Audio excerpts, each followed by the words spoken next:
नमस्कार, आप देख रहे हैं एवन उत्तराखंड और मैं हूं आपके साथ भारती उत्कर्ष जैन। बुलेटिन की शुरुआत करेंगे इस वक्त की हेडलाइंस के साथ।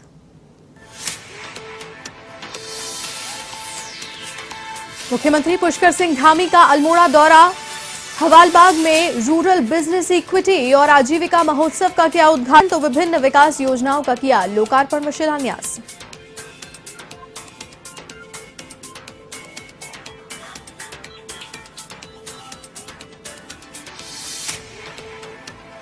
उत्तराखंड में 63,000 से ज्यादा छात्राओं को मिल सकता है सरकार को तोहफा। रोडवेज बसों में घर से महाविद्यालय तक आने जाने में मुफ्त सफर देने की तैयारी, मुख्य सचिव ने शीघ्र प्रस्ताव तैयार करने के दिए निर्देश।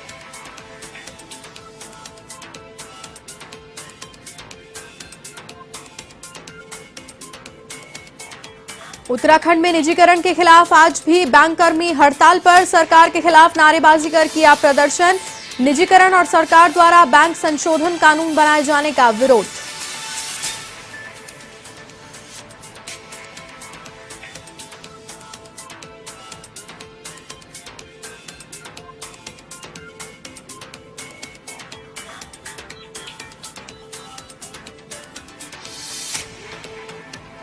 लक्सर के कुड़ी भगवानपुर गांव में गोली मारकर युवक की हत्या, 2 अलग अलग बाइकों पर सवार होकर आए थे बदमाश।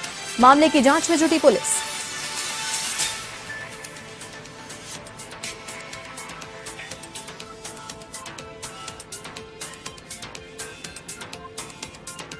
और हरिद्वार के सिडकुल में गुलदार का आतंक, फैक्ट्री के सीसीटीवी में आया नजर, फैक्ट्री प्रबंधन और कर्मचारियों में मचा हड़कंप। राजाजी टाइगर रिजर्व और वन विभाग ने लिया जायजा।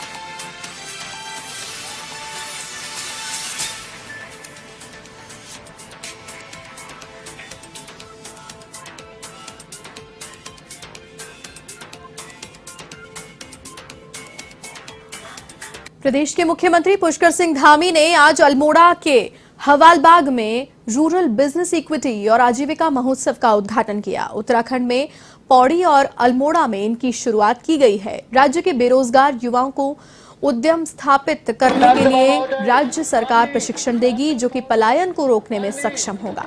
इस मौके पर मुख्यमंत्री ने कहा कि पर्वतीय क्षेत्रों के स्थानीय लोगों को आजीविका मिलेगी। अल्मोड़ा और पौड़ी में रूरल बिजनेस इक्विटी के 2 सेंटर्स बनाए गए हैं, जो पर्वतीय क्षेत्रों के लिए रोजगार एक बड़ा जरिया बनाएंगे। पुष्पगुच्छ देकर स्वागत किया, जोरदार तालियां, तालियों की कमी नहीं होनी चाहिए।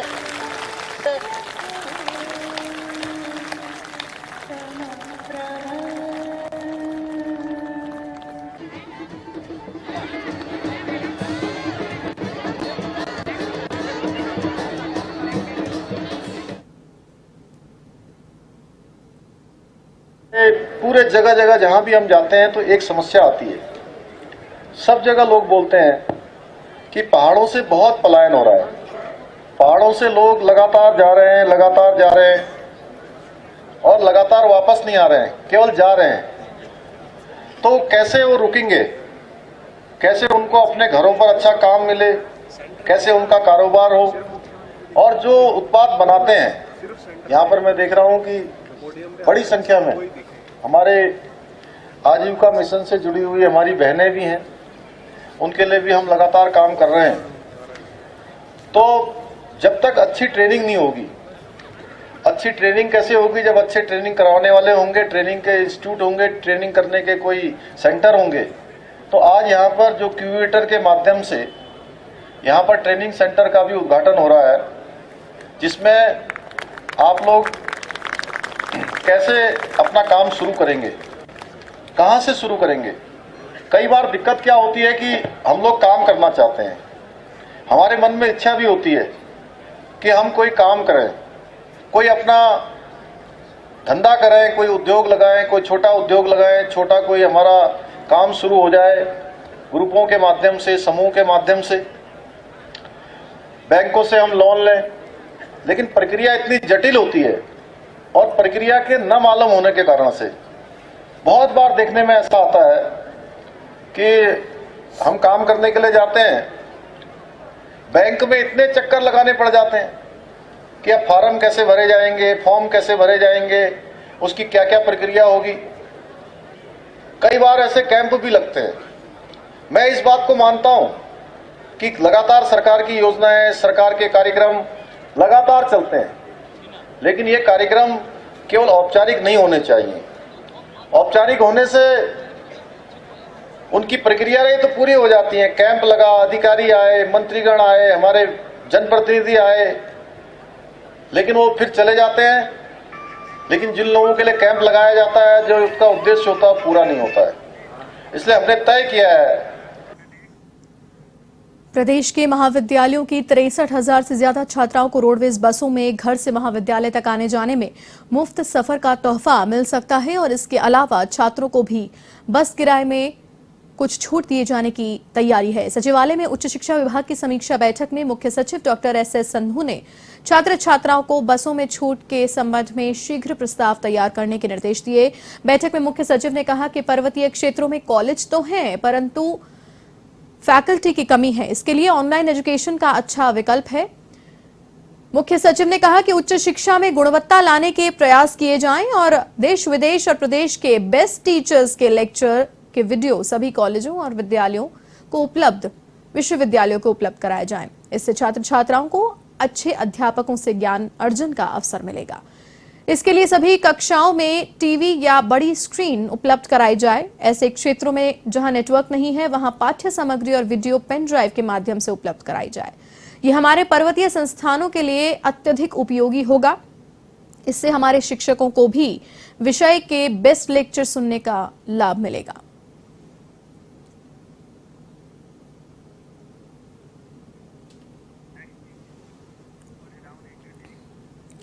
उत्तराखंड सरकार ने लाल कुआं के नगरवासियों को उनके घर का मालिकाना हक देने की घोषणा की, जिससे क्षेत्र में खुशी की लहर छाई हुई है। क्षेत्र के विधायक नवीन चंद्र दुमका ने कहा कि प्रथम चरण में 10 लोगों को पट्टे वितरित किए जाने की तैयारी की जा चुकी है। सरकार की ओर से पट्टे मिल जाने के बाद नगरवासियों को भूमि का अधिकार मिल जाएगा। साथ ही जो अन्य सुविधाएं हैं वो भी सुलभता से प्राप्त होंगी।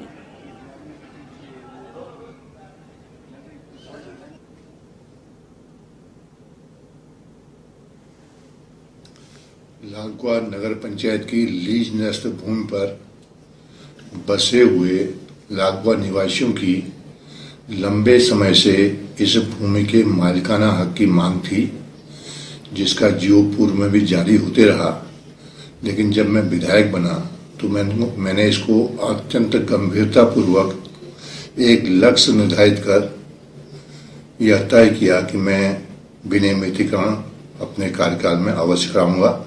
इसी क्रम में लगातार शासन से संपर्क, लगातार माननीय मुख्यमंत्री से निर्देशित कराने और इसकी विसंगतियों को समय समय पर दूर कराने के बाद अंतिम रूप से जिलाधिकारी महोदय नैनीताल ने यह सुनिश्चित किया कि वे इस प्रकरण को अपने स्तर पर निस्तारित करने का निर्णय करेंगे।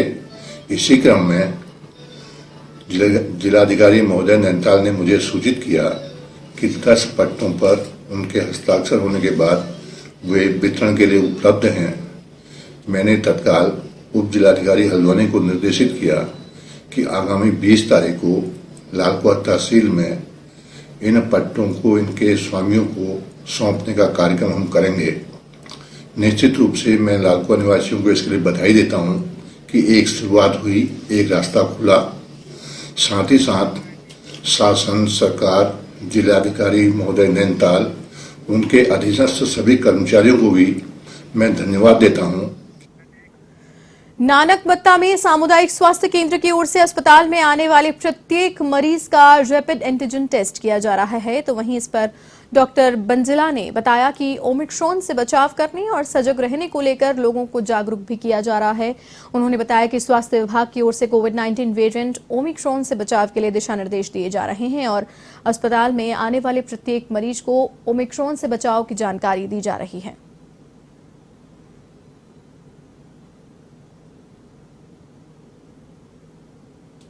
रैपिड एंटीजन टेस्ट चल रहा है और डेली जो भी मरीज़ हमारे अस्पताल में आते हैं उनका सबकी पहले रैपिड जांच होती है, फिर उसके बाद वैक्सीनेशन और क्या कहते हैं आपका ओपीडी बेस का सारा पेशेंट्स का सबसे पहले हम रैपिड टेस्ट करते हैं। 1-2 दिन में यहाँ पे RT-PCR की सुविधा भी उपलब्ध कराई जाएगी ताकि ओमाइक्रॉन से लड़ने में हमें और सहायता मिल सके। बढ़ाने की प्रक्रिया जारी है लगातार, और वैक्सीनेशन भी हमारा चल रहा है। सभी क्षेत्रों में हमारी टीम्स जा रही हैं रोज़ वैक्सीन लगाने के लिए, और जहाँ तक देखा जा रहा है 70 to 80% हमने कवर कर दिया है अपने एरिया में वैक्सीनेशन। काशीपुर में राज्य एड्स नियंत्रण समिति की ओर से एड्स को लेकर कार्यशाला का आयोजन किया गया, जिसमें पुलिस जवानों को एड्स के बारे में जानकारी दी गई। बताया गया कि एड्स एक गंभीर बीमारी है जिसकी रोकथाम और नियंत्रण के लिए जागरूकता जरूरी है, और जागरूकता के माध्यम से लोगों को एड्स से बचाव व पहचान के बारे में बताना अति आवश्यक है।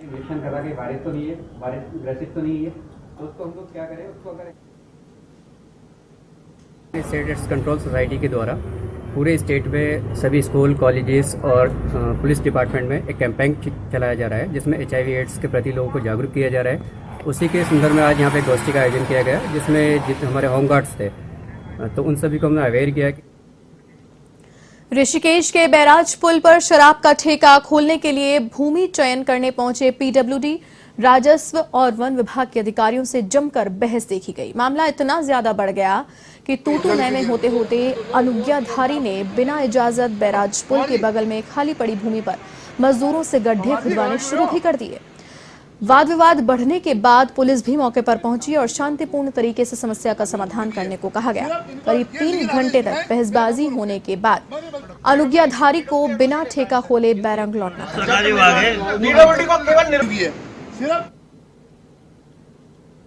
NOC किसी के द्वारा नहीं दी गई है। DM साहब के आदेश थे कि PWD, राजस्व विभाग और फॉरेस्ट वाले संयुक्त निरीक्षण करेंगे। उसके बाद जो भी जिसका भी स्वामित्व होगा उसके द्वारा NOC दी जाएगी। उसके बाद ही यहाँ पे जो कुछ होगा होगा। तो इनके द्वारा यहाँ जबरदस्ती जो है गड्ढे खोदे जा रहे हैं जी। तो ये सड़क है किसकी है? एक्चुअली ये सड़क जो है ये ज़मीन फॉरेस्ट की थी और 87 में जो है ये PWD को हस्तांतरित हुई थी निर्माण कार्य के लिए। लेकिन इन शर्तों पे हस्तांतरित हुई थी ये ज़मीन कि निर्माण कार्य के बाद ये जो है रिजर्व फॉरेस्ट्री रहेगा और ये जमीन जो है वन विभाग को वापस हो जाएगी। हरिद्वार वन प्रभाग कार्यालय के कर्मचारी पिछले कई दिनों से कार्य बहिष्कार कर धरना प्रदर्शन पर बैठे हैं। ये कर्मचारी DFO धर्म सिंह मीणा के ट्रांसफर की मांग कर रहे हैं।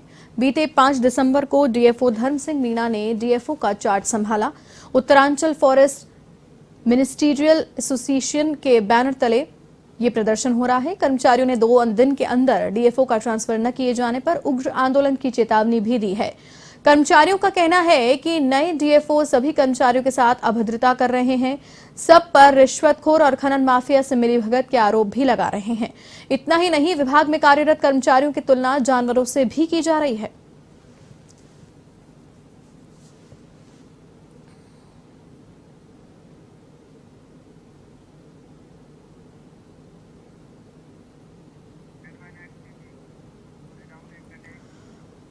लड़कियों की विवाह की उम्र 21 वर्ष करने के केंद्र सरकार के प्रस्ताव को मंजूरी मिलने पर कई लड़कियों ने खुशी जाहिर की है। उधम सिंह नगर के गदरपुर के मकरनपुर ग्राम सभा में ऐसी ही खुशी देखने को मिली। यहां आंगनबाड़ी कार्यकर्ता मनप्रीत कौर ने कहा कि केंद्र सरकार ने लड़कियों के विवाह की उम्र 21 वर्ष कर दी है, जो कि बेहद सराहनीय कदम है। इसकी जितनी सराहना की जाए कम है, क्योंकि ग्रामीण क्षेत्रों में बाल विवाह की समस्या अभी भी है। अब इस कानून के बन जाने से बाल विवाह पर रोक लगाने को और मजबूती मिलेगी।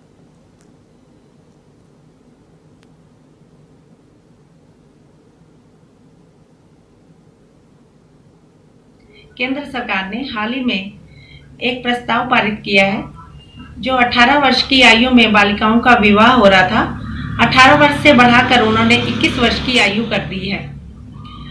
आंगनबाड़ी के तौर पर कार्य करते हुए मैंने जमीनी हकीकत को देखा है कि कम आयु में शादी होने पर बालिकाओं का शारीरिक व मानसिक विकास नहीं हो पाता था, और शारीरिक और मानसिक विकास न होने के कारण उनकी जो संतान उत्पन्न होती थी वह भी कमजोर उत्पन्न होती थी। इसलिए 18 वर्ष से आयु 21 वर्ष की कर दी है। मैं इसका समर्थन करती हूँ। चलिए आपको सीधा लिए चलते हैं लखनऊ, जहां पर कुछ ही देर में केंद्रीय गृह मंत्री अमित शाह अपना संबोधन देने वाले हैं। लेकिन माननीय मुख्यमंत्री जी, आपकी एक बार नहीं, 7 जून 2015 को जब रेल रोको आंदोलन किया था, आपके हिस्से की लड़ाई दिल्ली तक आवाज पहुंचाने के लिए गोरखपुर में रेल रोका था। यही जनता, इसमें कई हजार लोग थे, रेल रोका था कि नहीं रोका था? तो उसमें गोली चला था कि नहीं चला था? तो समाजवादी पार्टी ने गोली चला के आपके भाई अखिलेश को मारा था कि नहीं मारा था? ऐसे नहीं, हाथ उठाकर बोलो, मारा था कि नहीं मारा था? 302 का फर्जी मुलजिम हमें भी बनाया, हमारे समाज के कार्यकर्ताओं के ऊपर मुकदमा लाद दिया। मैं धन्यवाद दूंगा माननीय योगी आदित्यनाथ जी को कि उन्होंने हमारा साथ दिया, सड़क पर सदन तक आवाज उठाकर आंदोलन किया। तब वो मेरे वकील थे, आज माननीय मुख्यमंत्री जी आपके जज हैं। बोलो भाई, जज हैं कि नहीं हैं? बोलो हैं कि नहीं हैं? आज उपस्थित हैं कि नहीं है? भारतीय जनता पार्टी ने वादा किया कि आपके ऊपर जितने फर्जी मुकदमे हैं वो वापस हो जाएगा। धैर्य रखिए, वो सब हो जाएगा। आपके आरक्षण के मुद्दे पर बढ़ते हैं अगली खबर की ओर। बाजपुर में सरकारी बैंकों के निजीकरण के विरोध के चलते दूसरे दिन भी सभी सरकारी बैंकों की हड़ताल देखने को मिली, जहां बैंक कर्मचारियों ने बैंकों को बंद कर सरकार से निजीकरण न करने की मांग की है। बैंक कर्मचारियों ने अर्ध सरकारी और निजी बैंकों को भी बंद कराकर आंदोलन में सहयोग करने की अपील की। आपको बता दें कि सरकारी बैंकों के निजीकरण के विरोध में लंबे समय से बैंक कर्मचारी सरकार से मांग कर रहे हैं।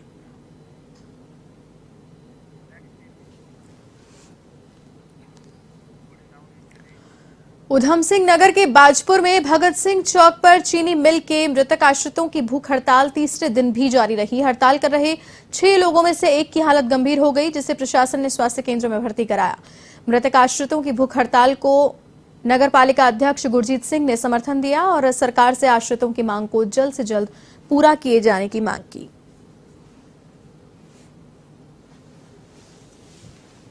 मैं आदरणीय मुख्यमंत्री जी को इस आपके माध्यम से बताना चाहता हूं कि ये मृतक आश्रितों की नियुक्ति 2018 में जो है उन्हीं की सरकार के द्वारा बैन की गई है और हमने उनसे अनुरोध भी किया है कि इनकी नियुक्ति को जो जितना शीघ्र खोल दिया जाए, क्योंकि इनके आगे आर्थिक संकट मंडरा गया है। इनके परिवार का भरण पोषण नहीं हो पा रहा है। एक तो इनके परिवार का गार्जियन चला गया और इनको जो है उनकी जगह नौकरी नहीं मिल पा रही। और आदरणीय अरविंद पांडे जी के संज्ञान में ये मैटर है, यहाँ के मंत्री हैं, चीनी मिल में वो रहे हैं, और पूर्व राज्य मंत्री राजेश कुमार जी, और मैं मानता हूँ भाजपा के जो भी नेता हैं, स्थानीय नेता हैं बाजपुर के लेके मुख्यमंत्री तक, सबके संज्ञान में गन्ना मंत्री, मगर इनको नौकरी नियोजन देने के लिए हीलावाली करी जा रही है। मैं सरकार को चेताना चाहता हूँ, अगर यथाशीघ्र इन लोगों को नियुक्ति नहीं दी गई और इनके साथ कोई अनहोनी हुई तो उसका जवाब आदरणीय मुख्यमंत्री जी को और हमारे स्थानीय भाजपा के नेता और हमारे कैबिनेट मंत्री अरविंद पांडे जी को देना होगा बाजपुर की जनता को।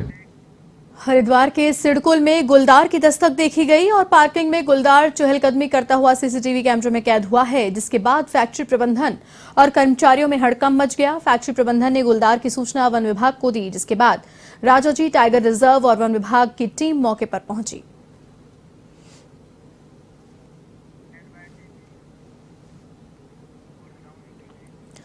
लक्सर के कुड़ी भगवानपुर गांव में ट्रैक्टर से खेत पर जा रहे एक युवक की गोली मारकर हत्या कर दी गई। परिजनों के अनुसार पीछे से 2 अलग अलग बाइकों पर सवार होकर 4 अज्ञात व्यक्ति आए, जिन्होंने अचानक से ट्रैक्टर के सामने अपनी मोटरसाइकिल रोकी और ट्रैक्टर ड्राइवर ऋषिपाल को गोली मारकर फरार हो गए। गोली लगने से ऋषिपाल की मौके पर ही मृत्यु हो गई।